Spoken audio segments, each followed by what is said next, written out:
Mesdames et messieurs, avant de commencer mon discours, je voudrais vous demander de bien vouloir observer une minute de silence à la mémoire de tous ceux qui ont perdu la vie au cours des douloureux événements qui ont endeuillé notre pays pendant ces 2 dernières années.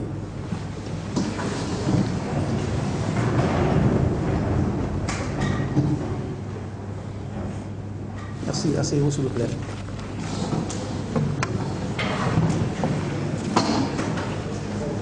Monsieur le professeur Ali Diallo,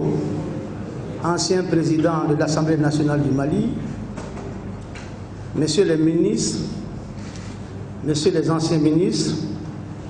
Excellences, messieurs les ambassadeurs et représentants des organisations internationales accréditées auprès de la République du Mali, Excellences, monsieur l'ambassadeur Cheikh Abdou Touré, haut représentant spécial du président de la CEDEAO, Excellences, monsieur l'ambassadeur de la République fédérale d'Allemagne, monsieur le représentant de la MINUSMA, monsieur le représentant de la Fondation Frédéric Ebert, mesdames et messieurs les experts et chercheurs, mesdames et messieurs les participants, monsieur le directeur de l'école de maintien de la paix, Maître Alioune Bendembey, mesdames et messieurs les élus, mesdames et messieurs les invités, mesdames et messieurs, en vous souhaitant la bienvenue en terre africaine du Mali, je voudrais, au nom de monsieur le Premier ministre empêché, vous exprimer mon immense bonheur d'accueillir un tel plateau de haut niveau de décideurs politiques, d'experts et de chercheurs en sécurité.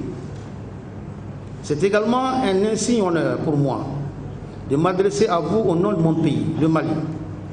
placé au gré d'épisodes douloureux, au cœur de l'actualité caractérisée par l'insécurité et l'extrémisme violent. Le thème central de cette conférence est comment assurer la sécurité dans l'espace sahélo-saharien, quel rôle et quelles responsabilités pour l'État et les collectivités. Ce thème pose bien la problématique et nous interpelle sur le rôle des acteurs de la gouvernance qui sont l'État et les collectivités. Depuis le 11 septembre 2001, le monde entier et singulièrement les États à faible gouvernance se sont installés dans un environnement de risque élevé et à des degrés divers et multiformes, marqués par de fortes turbulences, confrontés à des perturbations de tous ordres, victimes des menaces réelles ou potentielles aux effets parfois dramatiques, la zone sahélo-saharienne, du fait de la faiblesse de nos États, vit tous les jours dans la peur, l'incertitude, l'angoisse engendrée par des facteurs endogènes mais aussi exogènes comme les conflits en Irak, en Afghanistan, en Libye, en Syrie,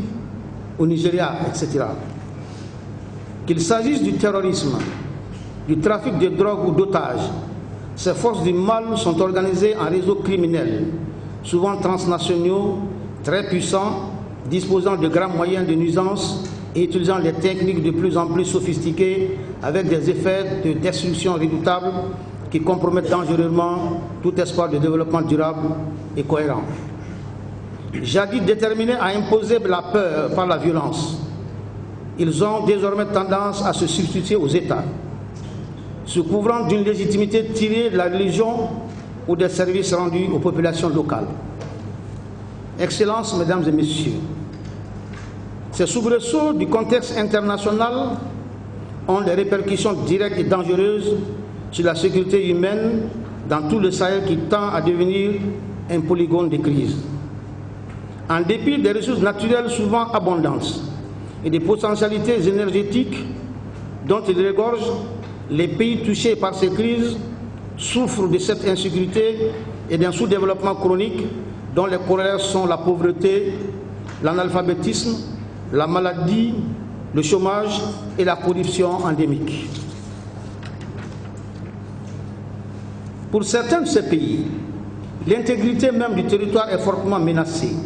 l'unité nationale ébranlée, la cohésion sociale compromise et le tissu économique profondément déchiré. Excellences, Mesdames et Messieurs, conscients de la gravité de la situation et de la volonté de certains de transformer le Sahel en un véritable sanctuaire incontrôlé où seuls règnent les groupes de narcotrafiquants et les organisations criminelles et intégristes de différents bords, le Mali reconnaît que les problèmes au Sahel sont transfrontaliers et étroitement liés. La solution à long terme ne saurait être strictement sécuritaire et militaire. Elle devra être aussi politique et appuyée sur une stratégie régionale intégrée et globale et des programmes de gouvernance qui placent le citoyen au centre des préoccupations de sécurité et de développement. Il conviendra alors de consolider et renforcer la coopération bilatérale et multilatérale à travers les mécanismes existants et renforcer la synergie d'action au cours des grandes commissions mixtes de coopération, les comités bilatéraux frontaliers, les commissions mixtes de sécurité. Renforcer les capacités en matière de sécurité et de maintien d'ordre dans tous les États du Sahel en vue de mener une guerre juste qui permettra d'endiguer la percée des forces du mal. Doter les États d'institutions politiques plus fortes et légitimes et d'administrations répondant davantage de leurs actes et capables d'offrir les services de base aux populations. Ces actions ajoutées à un processus de développement équilibré et à la promotion de la bonne gouvernance sont pour nous les gages d'une stabilité durable dans la région. Mesdames et Messieurs, la République du Mali, soucieuse de la paix aussi bien au niveau national qu'international, a engagé une série de négociations avec les groupes armés du Nord pour contribuer à ramener la paix et la quiétude dans le Sahel. Ce processus traverse une phase importante à l'heure actuelle avec le paraphage de la partie gouvernementale d'un accord de paix proposé par la médiation internationale menée sous l'égide de la République populaire d'Algérie et comprenant les partenaires bilatéraux et multilatéraux auxquels il convient ici de rendre un vibrant hommage. Il s'agit là d'une volonté affirmée des autorités nationales d'aboutir à une paix durable, véritable gage du développement du Mali en général et des régions du Nord en particulier. Mesdames et Messieurs, au cours des présentes assises, vos réflexions devront se nourrir de vos expériences personnelles et se fonder sur ceux qui souhaitent, veulent et exigent nos concitoyens, c'est-à-dire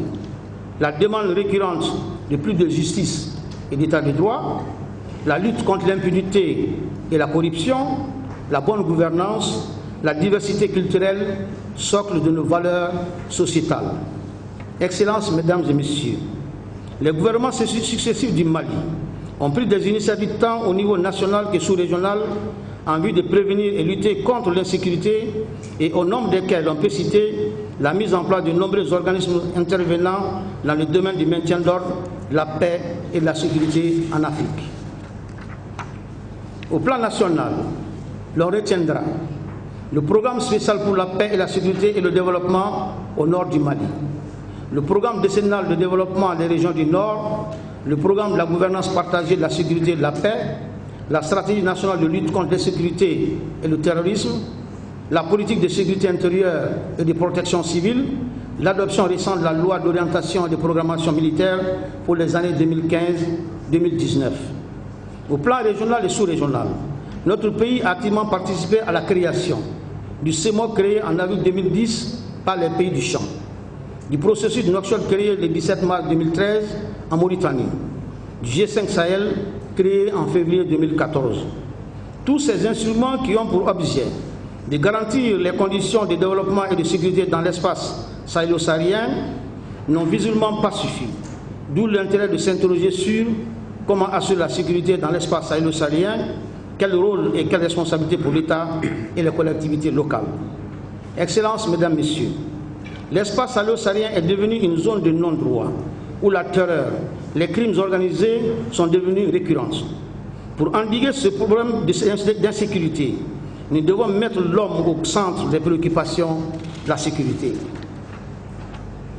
Nous devons raffirmer l'interdépendance, la sécurité et du développement, car il n'y a pas de développement durable sans sécurité.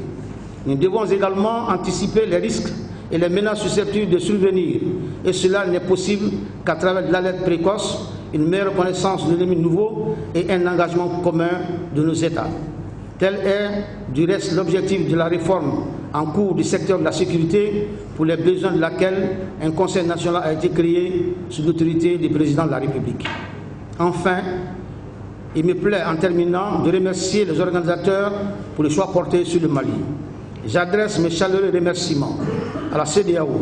et à la Fondation Frédéric Ebert, et j'ai pu les assurer de la disponibilité constante de mon pays à collaborer toujours avec eux pour la recherche de la paix et de la sécurité en Afrique. Je déclare ouvert les travaux de la conférence. Je vous remercie.